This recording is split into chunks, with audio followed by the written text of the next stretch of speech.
não consegui lá, caiu o sistema, né?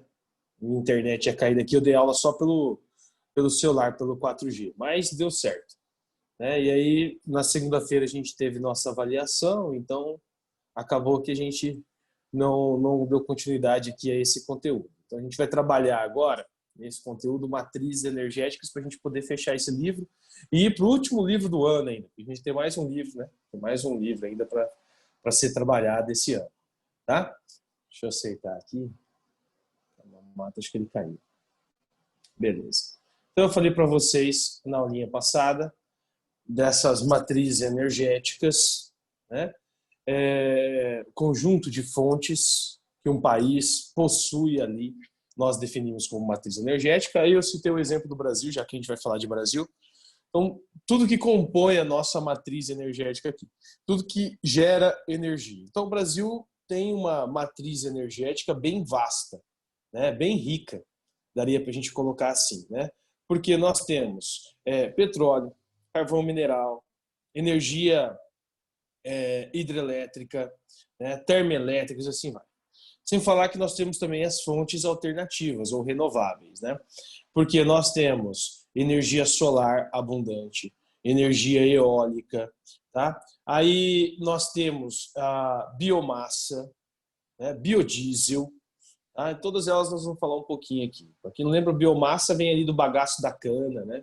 Para gerar a energia nas indústrias, tá? Então nós temos uma matriz energética bem rica, daria para a gente colocar assim, bem diversificada, ao contrário de outros países. Por exemplo, a Venezuela, que é um país vizinho ao Brasil, só tem uma fonte energética, né, que é o petróleo. Então depende do combustível fóssil, tá?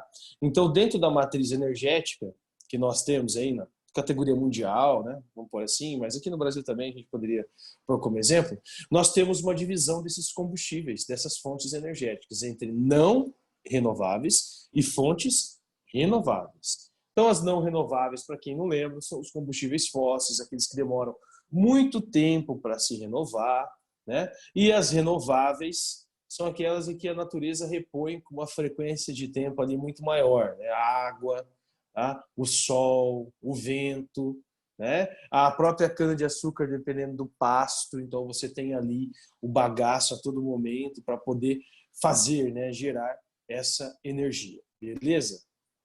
Aqui era o gráfico que eu ia mostrar para vocês naquela aula anterior, que eu não consegui liberar aqui a imagem, a matriz energética mundial, tá? Então nós temos ali, ó, combustíveis fósseis são os mais utilizados no mundo. Então você tem petróleo, tem carvão mineral e tem gás natural, né? Só eles ali nós temos 81%, né, de matriz energética sendo utilizada no mundo todo. O petróleo, como vocês sabem, é um combustível que gera conflitos geopolíticos no mundo todo. Então a gente tem conflitos no mundo todo disputando aí, né, esse recurso natural, petróleo. Então você tem conflitos geopolíticos no Oriente Médio, você tem aqui na América, você tem na África, você tem na Ásia, né, regiões, países que querem controlar outras áreas para poder extrair, né, esses recursos, tá? Oriente Médio, a gente nem precisa lembrar que os Estados Unidos é um dos mais interessados naquela região, né? A Venezuela é um outro ponto, né? Na Venezuela nós temos aqui hoje um interesse geopolítico muito grande, tá? Além, é claro, do contexto do governo, né? O governo ditatorial que existe ali, mas o interesse maior é o controle sobre essas reservas. E aí vem o restante, ó, biomassa 10%, nuclear 5%, aí vem, né? Hidrelétrica, tá? Então a gente pode, ó, hidrelétrica 2% no contexto mundial. Significa que a grande quantidade de hidrelétricas no mundo estão concentradas hoje aqui no Brasil. O Brasil é um dos países que mais utiliza esse recurso, né? Tem outras grandes nações que utilizam também. Os Estados Unidos também tem hidrelétrica, a China também tem hidrelétrica, mas numa menor quantidade, tá? O petróleo, carvão mineral e gás natural continuam sendo ainda os grandes combustíveis de matrizes energéticas mundiais, tá? Nós temos esses três aqui? Temos os três aqui no Brasil. Fontes de energia. Então nós temos aí, já falando de Brasil, diversas fontes energéticas. A hidrelétrica aqui para nós é a maior geração de energia que nós temos. Então o Brasil se destaca nessa produção de energia hidrelétrica. Isso começou lá atrás, ainda no período do Vargas, né? Então década de 30. Era necessário gerar energia para o Brasil, para o território brasileiro. E existiam vários centros, que o Sudeste, por exemplo, São Paulo, Rio de Janeiro, que ficavam sem energia, porque a energia hidrelétrica brasileira era deficitária. Então, para poder garantir uma industrialização, né, plena, segura aqui para o Brasil, era necessário você ter, antes de mais nada, infraestrutura em geração de energia. Por isso, as grandes obras para a construção dessas hidrelétricas, né? Hidrelétrica de Paulo Afonso, tá? E assim vai, né? Até chegar na década de 70, a construção de Itaipu, a binacional, a maior usina hidrelétrica do mundo, até 2, 3 anos atrás, quando foi inaugurada a usina de Três Gargantas.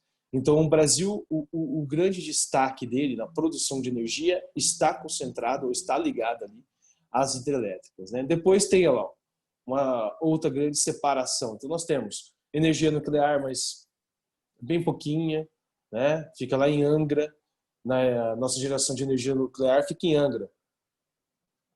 Angra 1 e Angra 2 seriam ali os polos de energia nuclear que foram, a partir da década de 70, 80, abandonados, né? Primeiro pelos militares, depois pelos governos que foram vindo, porque se gasta muito, né? Se produz bastante energia, mas você tem que gastar muito para infraestrutura, montar ali para poder gerar essa energia. E depois você gera muito lixo, e um lixo radioativo que você não tem saída, não tem o que fazer com esse lixo radioativo. Então, essa é uma das grandes preocupações da energia nuclear. Então, o Brasil produz energia nuclear, mas ainda assim, né,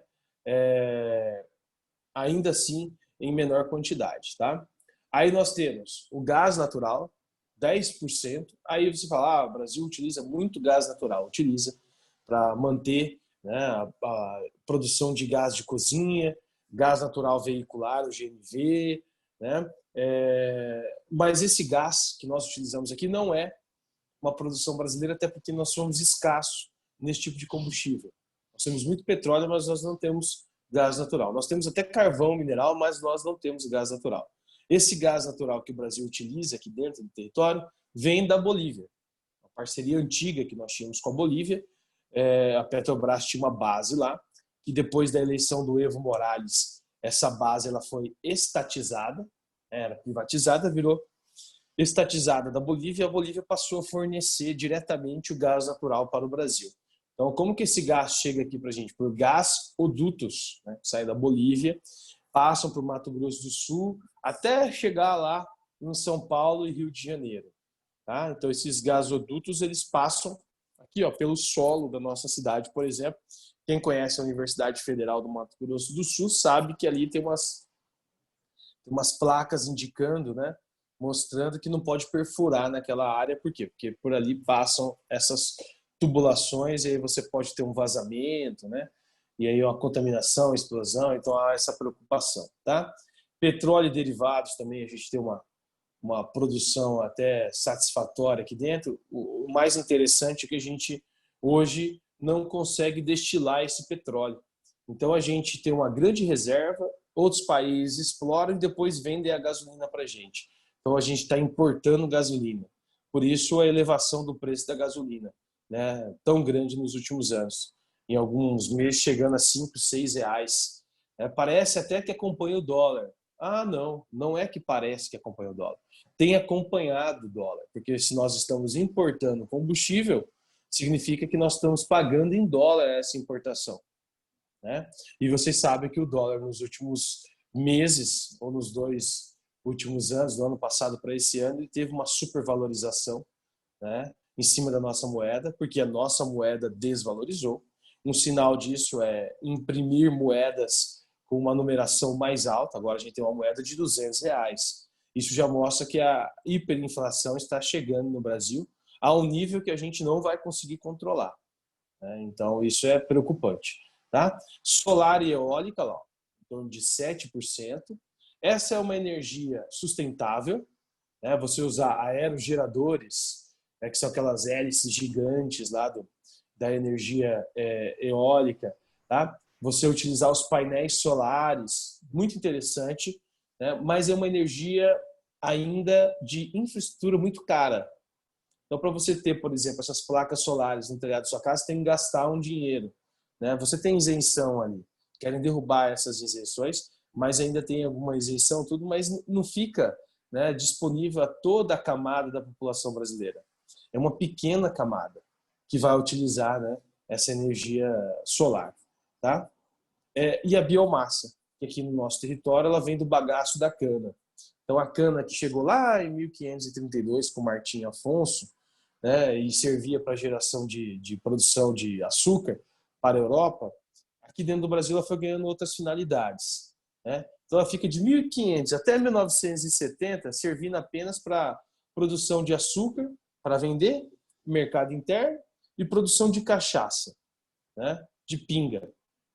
Depois, na década de 70, dão um outro destino a essa cana, porque aí ela já vira etanol, combustível, e além disso, além do etanol do combustível, ela também passa, né, a partir dos anos 2000, que é o segunda fase ali dos etanóis aqui dentro do nosso território, dos motores movidos a etanol, passa também para a geração de uma nova fonte energética. Pesquisadores desenvolveram de uma forma de você, a partir do bagaço da cana, daquilo que era jogado fora, fazer com que aquilo ali vire energia também, né? Aí surge a biomassa. Aí a gente poderia também lembrar do biodiesel, né? Que ele se adequa ali também à questão dos derivados do petróleo. Você tem o diesel e aí você tem o óleo da mamona entrando nesse derivado, nesse combustível, tornando ele menos impactante ao meio ambiente. Não quer dizer que ele não vai impactar, mas torna ele menos impactante, tá? Então são essas as grandes fontes energéticas aí do Brasil. O maior destaque é a hidrelétrica, né? As hidrelétricas representam ali 90% da energia consumida aqui dentro do Brasil.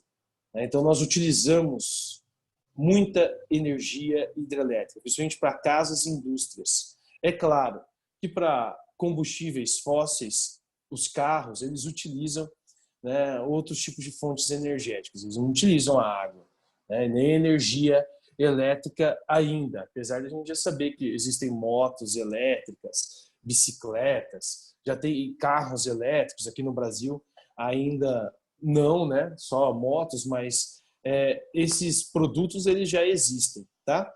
Mas a nossa frota de veículos ainda utiliza combustíveis e principalmente os combustíveis fósseis, certo? Então a hidrelétrica para a geração de energia, casa, indústria, ela é a grande responsável, né? É o grande destaque hoje do Brasil. É isso aqui, a energia hidrelétrica para a geração de energia elétrica para as casas e para as indústrias. E aí nós temos as principais, eu coloquei as 10 principais hidrelétricas do país aqui, né? Começando por ela lá, Itaipu, a principal. Então, olha a capacidade dela. Já foi a maior do mundo durante um bom tempo, foi ultrapassada, né? Recentemente pela usina de Três Gargantas, que fica lá na China. Aí depois vem na sequência Tucuruí, Ilha Solteira, Xingó, Paulo Afonso, que foi construída ainda no período é a primeira, né? Do período ainda do Vargas, tá? Teles Pires, Jupiá. Aqui não tem a de Belo Monte. A de Belo Monte também vai entrar aqui entre as 10 maiores. Por que não tem a de Belo Monte? Ela já entrou em funcionamento, mas não total, né? Porque ainda há uma discussão sobre os impactos ambientais que ela pode causar naquela região norte, tá? Lá na Amazônia. Então ela entrou em funcionamento, mas não total ainda. Ela deve entrar em funcionamento total e vai entrar com toda certeza, tá? Termoelétrica. As termoelétricas aí, que nós temos termoelétricas aqui no Brasil também, indústrias, né? Geração de energia termoelétrica. Então, a questão da geração de petróleo, né, no litoral brasileiro, a produção de petróleo, na região do Espírito Santo e agora também ali na região do pré-sal, que foi descoberto mais recentemente. A gente vai comentar um pouquinho sobre o pré-sal aqui. E aí a produção, né, dessa fonte energética aqui no litoral brasileiro também. Tá? As principais bacias petrolíferas, ó, nós temos Bacia de Campos, que é a maior do Brasil, Bacia de Santos, Bacia do Espírito Santo e a Bacia do Recôncavo Baiano. Então essas são as bacias petrolíferas que nós temos. Para quem não lembra, o pré-sal, a grande extração desse recurso, né, dessa região, está localizada aqui próximo à Bacia de Santos. Né? O pré-sal ele tem um grande volume de petróleo e pertence ao Brasil, e boa parte dos recursos da venda do pré-sal seriam destinadas à educação, saúde, né? Investir em melhorias para a população mais pobre, mas com o passar do tempo e dos anos, essas concessões elas foram sendo mudadas, né? Então o pré-sal que serviria ali para investir nessas áreas foi mudando, né? Conforme os governos também foram mudando. Então, hoje não se fala mais em converter isso nessas áreas mais deficitárias do Brasil, né? Então, a gente nem sabe para onde está indo o dinheiro do pré-sal. Recentemente teve até um leilão para poder vender mais áreas, mas ninguém comprou, ninguém teve interesse em comprar aqui do Brasil. E se deve, primeiro, pelas políticas econômicas, né? E até pelas políticas ambientais. É o que eu venho dizendo a vocês. Ninguém quer comprar de um país que degrada o meio ambiente, porque lá fora, os países envolvidos já mudaram esse pensamento de consumir de países degradadores, né?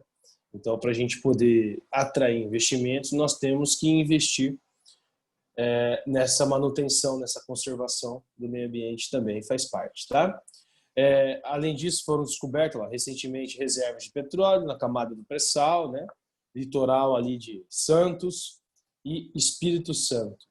Tá? A produção de petróleo, isso aqui comparado ao México, Brasil e Venezuela. Então, nós aumentamos a nossa produção nos últimos anos. Você poderia falar, então, nós estamos exportando mais, vendendo uma commodity, né, em valor de dólar supervalorizado, significa que mais investimentos. Não. Né? Não é bem assim.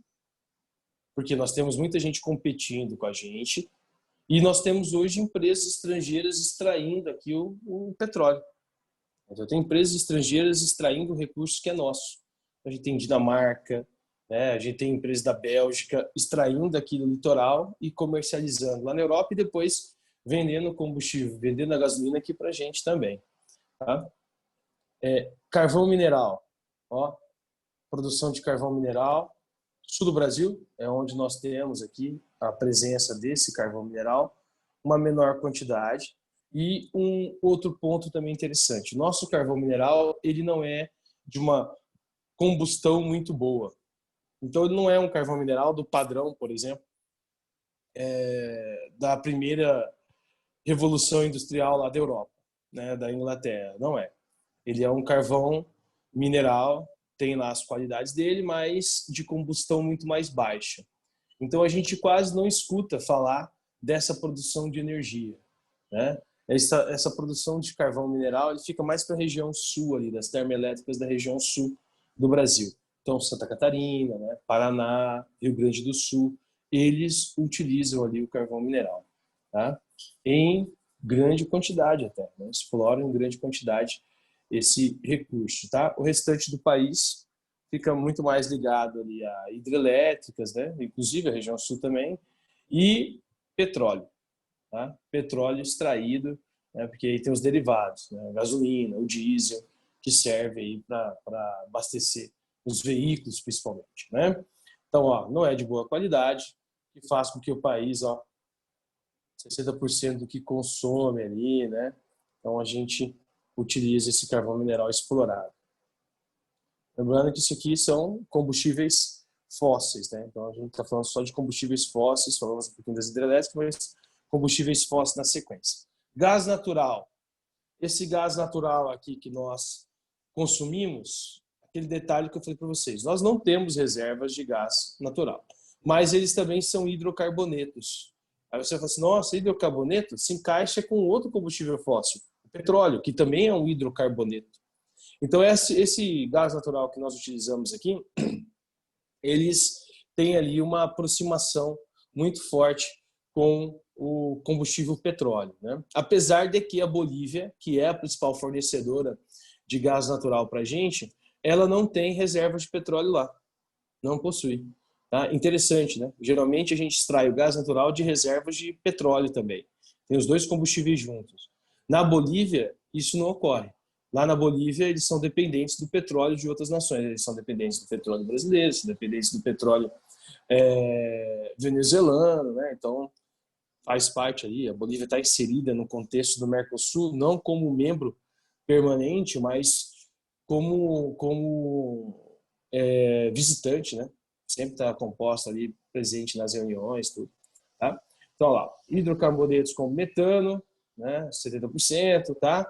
Aí tem etano também presente, propano também, né? E outros teores ali, outros gases que compõem esse gás natural que nós consumimos, tá?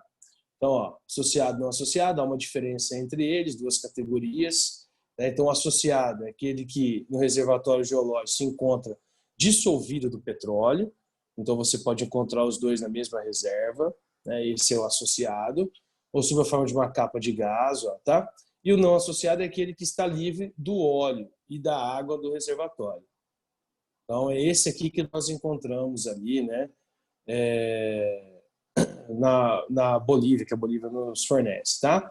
Temos uma pequena quantidade aqui no Brasil, né, que está ligada ao petróleo, mas esse a gente nem consegue utilizar.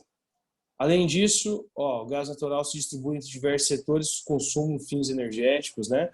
Então, como eu disse para vocês, a gente pode usar na indústria, ó, petroquímica também junto, né? Plásticos, tintas, vai utilizar esses gases, fertilizantes, né? E aí vai veicular, comércio, né? Para cozinha, tá? Então domicílios. Então a gente utiliza o gás.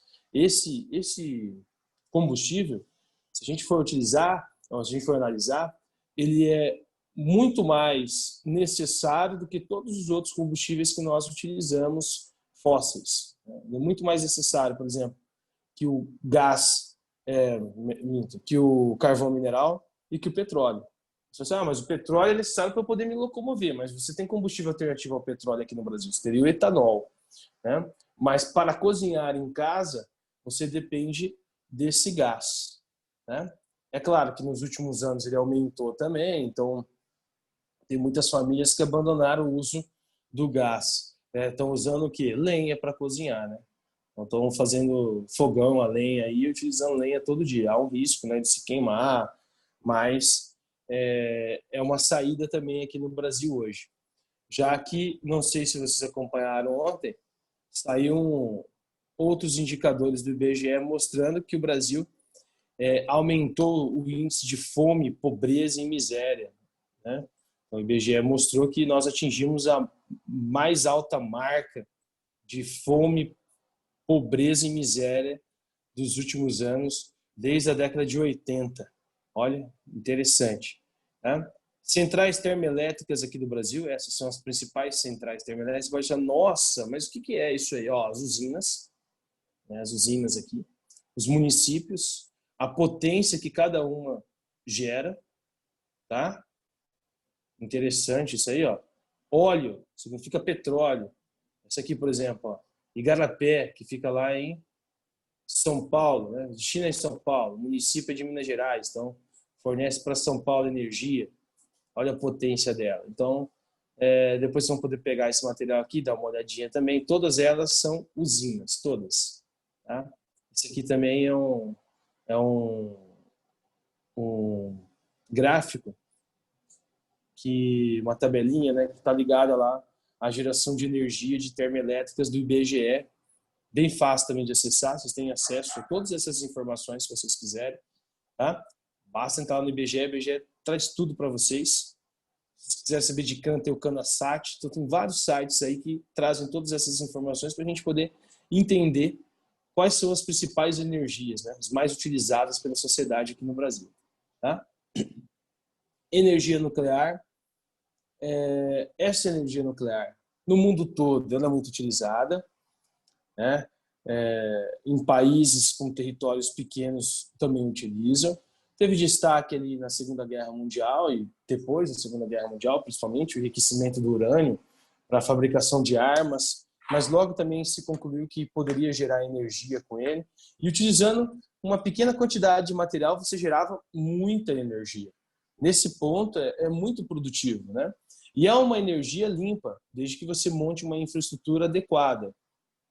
Por quê? Porque se tiver uma ruptura de um reator, por exemplo, uma explosão, você perde toda uma área, né? Então é interessante que a gente sempre discuta isso. No Brasil, a gente tem lá a primeira usina nuclear em Angra dos Reis. Por isso que eu disse, Angra 1 e Angra 2 são as unidades de operação hoje, né, a produzir ali energia nuclear aqui dentro do Brasil, tá? Mas por que eu digo que você tem que ter um cuidado? Primeiro, nós não temos ainda um local adequado para descartar o resíduo, né, que sobra dessa geração de energia, o resíduo nuclear, e nós também não temos aqui uma infraestrutura boa, né, de qualidade, pesquisa, tecnologia para poder desenvolver essa energia como um país desenvolvido. É óbvio, né? Se a gente for comparar, por exemplo, com o Japão tem muito mais tecnologia para gerar energia nuclear. E mesmo assim, os caras não estavam preparados. Teve uma ruptura de um reator em Fukushima, né, depois daquele tsunami, e afetou toda aquela região, porque todo esse material radioativo foi liberado para a atmosfera. Então, contaminou toda uma área. A área toda teve que ser abandonada. Então, gerar energia nuclear tem riscos, né? O Brasil seria interessante porque a gente está longe da placa, nós não temos fenômenos naturais aqui, só que a questão é a tecnologia. Nós criamos uma parceria com a Alemanha, né, lá na final da década de 90, início dos anos 2000, para poder colocar ali em funcionamento as duas áreas de usinas nucleares, né? Só que aí a gente acabou abandonando, né, essa ideia, porque muito caro, né, muito custoso. Então, os governos acabaram deixando isso de lado, já que a gente passou por crises na década de 90. Essas crises só foram superadas no início dos anos 2000, né, quando a gente melhorou a economia. E agora, a gente voltando para o período de crise, é difícil a gente imaginar, né, que isso aí a gente vai colocar em prática o desenvolvimento dessa atividade, né, ou dessa fonte energética aqui dentro do Brasil. Tá? Bom, vou parar aí para fazer chamada com vocês, senão não vai dar tempo. Então, na próxima aula, a gente volta de fontes alternativas. Brites. O Marcão... Só um pouquinho.